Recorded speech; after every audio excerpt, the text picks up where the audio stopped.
ஒரு விதத்தில் பார்த்தால் இதுவும் பரந்தாமனின் லீலை என்றுதான் சொல்ல வேண்டும். உன் எண்ணத்தில் எந்த தவறும் இல்லை. எல்லாவற்றையும் துறந்து பெருமாளை அடைய வேண்டும் என்பதுதான் எல்லோருடைய நோக்கமாகவும் இருக்க வேண்டும். ஆனால் அதற்கான தருணம் இதுவல்ல. அதற்குண்டான அவசியமும் இப்போதில்லை. அதற்கான காலம் நிச்சயம் ஒரு நாள் வரும். அந்த நேரம் வரும் வரை பொறுத்திரு கூரேசா. ஆனால் ஒன்று மட்டும் நிச்சயமாக கூறுகிறேன். அடியேன் வைகுண்டத்தை அடைகிறேனோ இல்லையோ, உனக்கு வைகுண்ட பிராப்தி நிச்சயம் கிடைக்கும். அதற்கு அடியேன் பொறுப்பு. அதனால் வேறு எதை பற்றியும் இப்போது நினைக்காமல் மீண்டும் கூரத்திற்கே செல். உன் அன்றாட வாழ்க்கையையும் சேவைகளையும் செய்து கொண்டே இரு. நீ உன் செல்வத்தை துறக்கும் காலம் வரும்பொழுது அடியேன் இப்பொழுது பேசுவது போல் இல்லாமல் வேறு விதமாக பேசுவேன். அடியேனின் நிலைமையும் அன்று வேறு விதமாக இருக்கலாம். ஆனால் ஒன்று, அந்த நேரத்திலும் நீ ஆண்டாளை துறக்கக்கூடாது. உன்னை வைகுண்டத்திற்கு அழைத்துச் செல்வது அடியேனின் கடமை என்றால், ஆண்டாளை அங்கு அழைத்துச் செல்வது உன் கடமை. அதை ஒருபோதும் நீ மறந்துவிடக்கூடாது. மனதில் எந்த குழப்பமும் வேண்டாம். நீ பழைய கூரேசன் என்ற எண்ணத்துடன் போ. அடியேன் என்றும் உன்னுடனேயே இருப்பேன். புறப்படு கூரேசா. சுவாமி, பல குழப்பங்களுடனும் பல சிந்தனைகளுடனும் உங்களை காண வந்தேன். உங்களை பார்த்த மாத்திரத்திலேயே பாதி குழப்பம் தீர்ந்தது. நீங்கள் பேசிய பிறகு மீதமும் போய்விட்டது. அடியேனை பொறுத்தவரை அடியேனுக்கு என்று தனிப்பட்ட விருப்பம் எதுவும் இல்லை. தங்களின் விருப்பத்தை நிறைவேற்றுவதே அடியேனின் தலையாய கடமை. உங்கள் சொல்படியே நடந்து கொள்கிறேன். மீண்டும் கூரத்திற்கே செல்கிறேன். அடியேன் வருகிறேன்.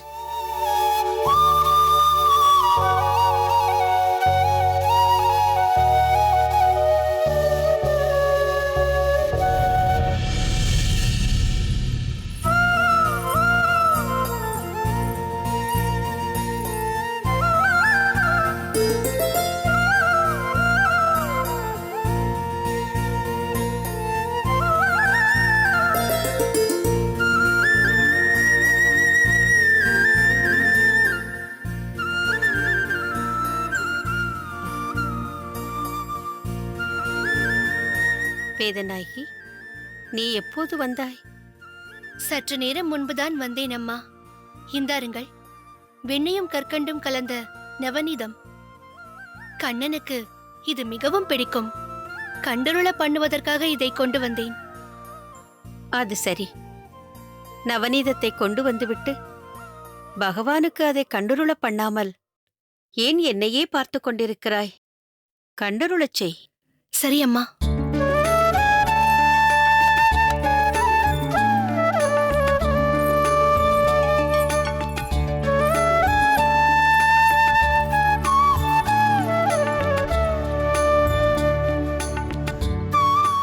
இந்த சிலாரூபத்தில் திகழும் பகவானை காலையிலும் சரி, சந்தியா வேளையிலும் சரி, மிகவும் மெய்மறந்து இந்த கிருஷ்ண பகவானையே தரிசித்தபடியும் தியானித்தபடியும் இருக்கிறீர்களே, அதைத்தான் ஆச்சரியமாக பார்த்து கொண்டிருக்கிறேன் அம்மா.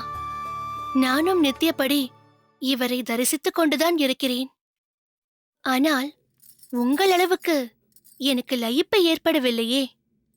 ஒருவேளை இந்த கண்ணன் உங்களிடம் விசேஷமாக ஏதேனும் உரையாடிக் கொண்டிருக்கிறாரோ? அப்படித்தான் வைத்துக் கொள்ளேன். உரையாடல் என்பது வாய்விட்டு பேச வேண்டும் என்பதையும் தாண்டி ஆத்மார்த்த பரிபாஷையில் நானும் இந்த கிருஷ்ணனும் பேசிக் கொண்டிருக்கிறோம். அம்மா, தங்கள் நிலையை என்னால் பூரணமாய் உணர முடியாவிட்டாலும் ஒன்று உறுதியாய் தெரிகிறது. அது என்ன வேதநாயகி? இந்த கிருஷ்ண விக்கிரகத்தில் தாங்கள் மிகவும் விருப்பத்துடன் லயிக்கிறீர்கள் என்பதும், பழைய கவலை குறிகள் தங்கள் முகத்திலிருந்து மறைந்து மிகுந்த பொலிவுடன் காணப்படுகிறீர்கள் என்பதும் தெள்ளத் தெளிவாக புரிகிறதம்மா. நீ சொல்வதும் கணித்ததும் உண்மைதான் வேதநாயகி. இந்த கிருஷ்ண விக்கிரகத்தில் நான் லயித்தது முழுக்க முழுக்க வாஸ்தவம்தான்.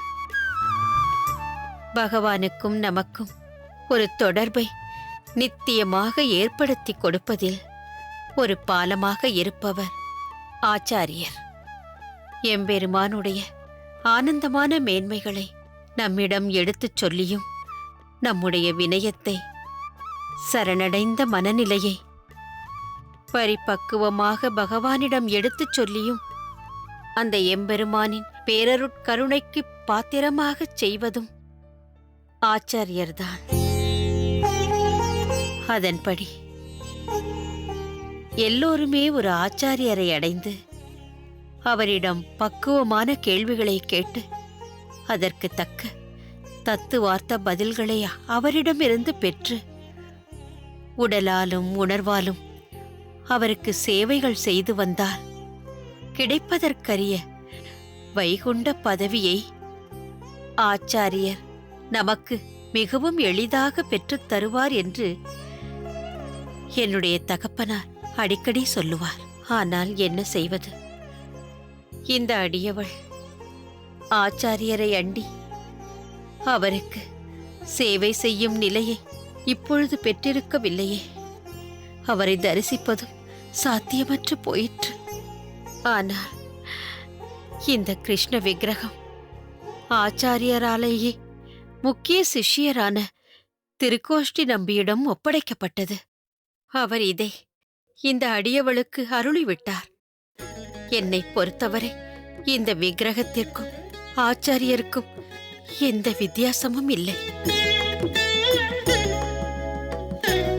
எல்லோரும் ஆச்சாரியரை பகவானாக பார்ப்பார்கள். நானோ பகவானை ஆச்சாரியராக பார்க்கிறேன்.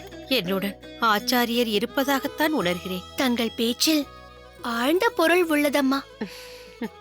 தாங்கள் இந்த விக்கிரகத்தில் காட்டும் லயிப்பின் அர்த்தமும் நன்றாக புரிகிறதம்மா. அஸ்தமிக்கத் தொடங்கிய என் வாழ்விற்கும் ஒரு ஒளி போல் இந்த கிருஷ்ண விக்கிரகத்தை அந்த உன்னத தம்பதிகள் திருக்கோஷ்டி நம்பியும் அவரது தர்ம பத்தினி மேகவல்லியும் மனமுவந்து கொடுத்து என் வாழ்க்கையையும் அர்த்தமுள்ளதாக்கினார்கள்.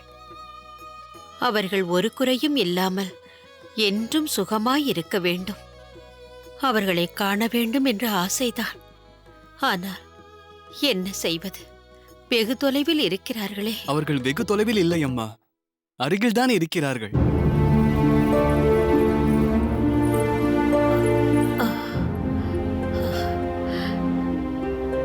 தெய்வக்கரசு, நீ என்னப்பா சொல்கிறாய்?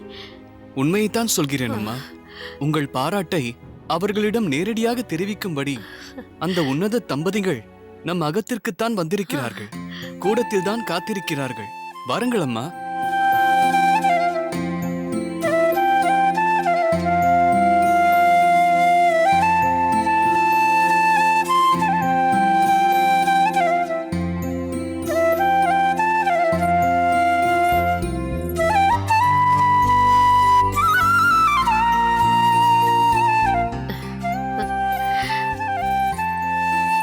வாருங்கள்.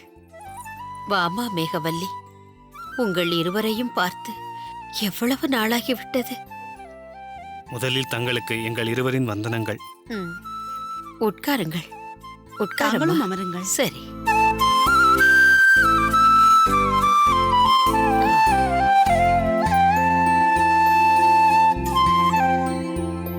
இப்போதுதான் எங்கள் அகத்துக்கு வர வழி தெரிந்ததோ? அப்படியெல்லாம் இல்லை அம்மா. ஏதோ ஒரு பணி நிமித்தம் ஸ்ரீரங்கத்திற்கும் திருக்கோஷ்டிக்கும் வருவதும் போவதுமாக இருந்தது. இம்முறை உறையூர் நாச்சியாரையும் பெருமாளையும் தரிசித்தே ஆக வேண்டும் என்று இவள் பிடிவாதம் பிடித்தாள். வந்த இடத்தில் இந்த க்ஷேத்திரம் இவளுக்கு மிகவும் பிடித்துவிட்டது. தரிசனம் முடித்து நேராக இங்குதான் வருகிறோம். இந்த வயதான மூதாட்டியை பார்க்க வரவேண்டும் என்று தோன்றவில்லையா? உங்களை பார்க்காமல் எப்படி? அதுதானே பிரதானம். அதற்காகத்தானே இவரை உறையூர் செல்ல வேண்டும் என்று கட்டாயப்படுத்தினேன். தாயே,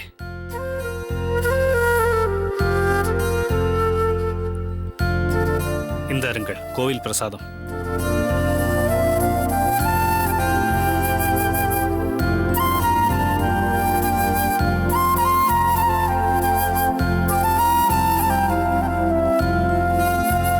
உண்மையை சொல்ல வேண்டும் என்றால் தங்களை தரிசிக்க வேண்டும் என்ற சங்கல்பத்தில்தான் நாங்கள் இருவரும் இங்கு வந்தோம். வரும் வழியில் பெருமாளையும் சேவித்து தங்களுக்காக பிரார்த்தனையும் செய்து கொண்டு வந்தோம். தங்கள் திருமேனி பாங்காக இருக்கிறதல்லவா அம்மா? என் தேகத்தில் வியாதி இருந்தது என்பதை நான் மறந்தே பல நாட்கள் ஆகிவிட்டது. ஏதும் குறையிருப்பதாக தோன்றவில்லை. நொடிக்கு ஒரு முறை அது வேண்டுமா இது வேண்டுமா அம்மா என்று பார்த்து பார்த்து கவனித்துக் கொள்கிறார்கள் தெய்வக்கரசு நம்பியும் வேதநாயகியும். பெரியவன் வரரங்கனும் வாரம் ஒருமுறை இங்கு வந்து சொல்கிறான். அதைத் தாண்டி என் மூத்த பிள்ளையைப் போன்ற நீயும் உன் பாரியாளுடன் என்னை பார்ப்பதற்காகவே வந்தேன் என்கிறாய். அப்படி இருக்கையில் அனைத்துமே நிறைதான், குறைக்கு இடமே இல்லை. தாயே, தங்களின் திருவாயால் அடியேனை மூத்த பிள்ளையாக பாவிப்பதாகச் சொன்னது அடியேனை பெரிதும் உவகை கொள்ள வைத்துவிட்டது. தங்கள் திருமுகத்தை காணும்போது நிறைவான ஒரு வாழ்க்கையை தாங்கள் வாழ்ந்து கொண்டிருப்பதாகவே அடியேனுக்கு தோன்றுகிறது. இம்முகப்பொலிவே எங்கள் அனைவரையும் வாழ வைக்கும். வேதநாயகி, உரையாடல்களை நன்கு கவனித்தாயல்லவா? எங்கள் அனைவருக்கும் மூத்த அண்ணனான திருக்கோஷ்டி சுவாமிகளும் மன்னியும் வந்திருக்கிறார்கள். எனவே உன் தளிகை விசேஷமானதாக இருக்க வேண்டும். திருக்கண்ணமுதுடன் சேர்ந்த பரமாண்ணமாக இருக்க வேண்டும். என்ன, புரிந்ததா? இருக்கட்டும், மற்றொரு நாள் வரும் சமயத்தில் பார்த்துக் கொள்ளலாம். அது எப்படி மேகவல்லி? இங்கு வந்து அமுது செய்யாமல் எப்படி போக முடியும்? என்னை உமது அகத்தில் தங்க வைத்து பலவாறு சிசுருஷை செய்து விதவிதமாக தளிகை செய்து போட்டவளே, நாங்கள் பட்டினியோடு அனுப்பிவிடுவோமா? சரியாகச் சொன்னீர்கள் அம்மா. மன்னி, நீங்கள் செய்வது நியாயமே இல்லை. தங்கி இருந்து அமுது செய்துவிட்டுத்தான் செல்ல வேண்டும். தாங்கள் இருவரும் இங்கு அடியேனின் குடிலுக்கு வந்தது மிகவும் சந்தோஷம். இந்த அகம் மேலும் இன்று புனிதம் பெற்றது. இங்கு நீங்கள் வந்திருக்கும் போது தம்பிகள் பிள்ளைக்கரசு மற்றும் சொட்டை நம்பி இங்கு இல்லையே என்று இருக்கிறது. அவர்களும் தங்களைக் கண்டால் மிகவும் சந்தோஷப்பட்டிருப்பார்கள். அதற்கென்ன செய்வது தெய்வக்கரசு? வெகு நாட்கள் என்னோடு இருந்தவர்கள் இப்பொழுதுதான் ஆச்சாரியரைக் கண்டு அனுக்கிரகம் பெற்று அவர் விருப்பப்படி சேவைகளையும் கோயிலில் செய்து வருவதாக தெரிவித்தாய். உங்களைப் போன்றே அவர்களுக்கும் ஒரு திருப்தியான வாழ்க்கை கிடைத்திருக்கிறது. அனுபவிக்கட்டும். முன்பெல்லாம் என் பிள்ளைகள் என்று சொந்தம் கொண்டாடி பார்த்து கொண்டிருந்தேன். இப்பொழுது அவர்களையும் ஒரு வைஷ்ணவர்களாக பார்க்க துவங்கிவிட்டேன். காலங்கள் சொற்பமாக இருந்தாலும் அதை பற்றி கவலை இல்லாமல் பிள்ளைகள் அனைவரோடும் சேர்ந்து இருப்பதில் ஒரு மனநிறைவு இருக்கிறது.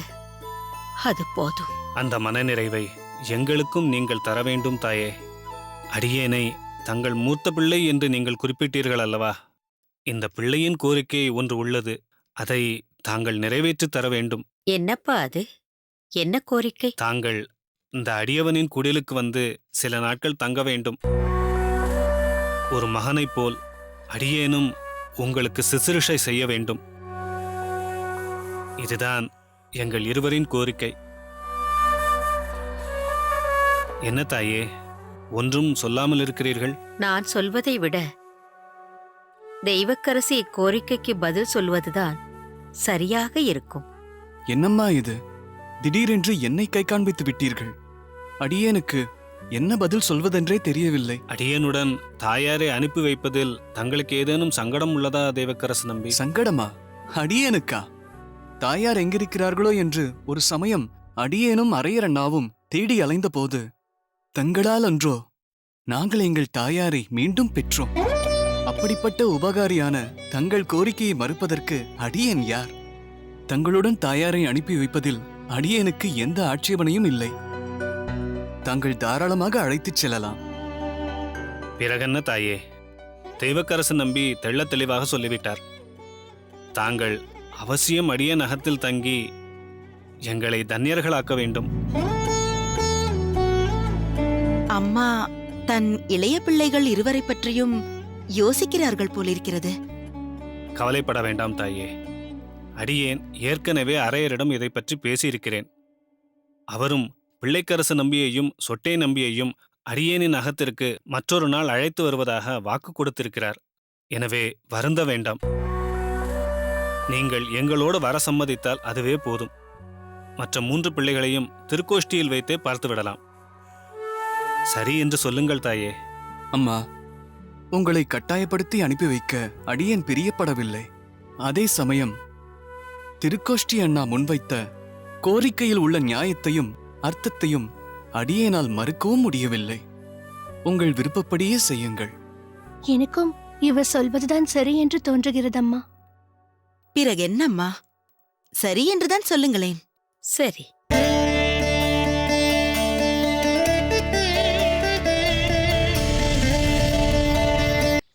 அடியேன் எல்லாவற்றையும் விட்டுவிட்டு வந்துவிட்டேன். இனி அங்கு போக முடியாதா? எல்லாவற்றையும் விட்டுவிட்டேன் என்றால் ஆண்டாள்? அவளையும் தான் விட்டுவிட்டு வந்துவிட்டேன். விவசாயி தன் மகனை பார்த்து தென்னை மட்டையை காட்டி, இந்த மட்டை கூட வாழ்ந்துட்டு போனதுக்கு அடையாளமா மரத்துல ஒரு தழும்ப விட்டுட்டு போகுது, இளைஞர்களான நீங்க என்ன விட்டுட்டு போறீங்க என்று கேட்கும் கேள்வி இளைஞர்களுக்கு மட்டுமல்ல, எல்லோருக்குமான கேள்வி. மொத்தத்தில் பகிரி, நல்ல முயற்சி.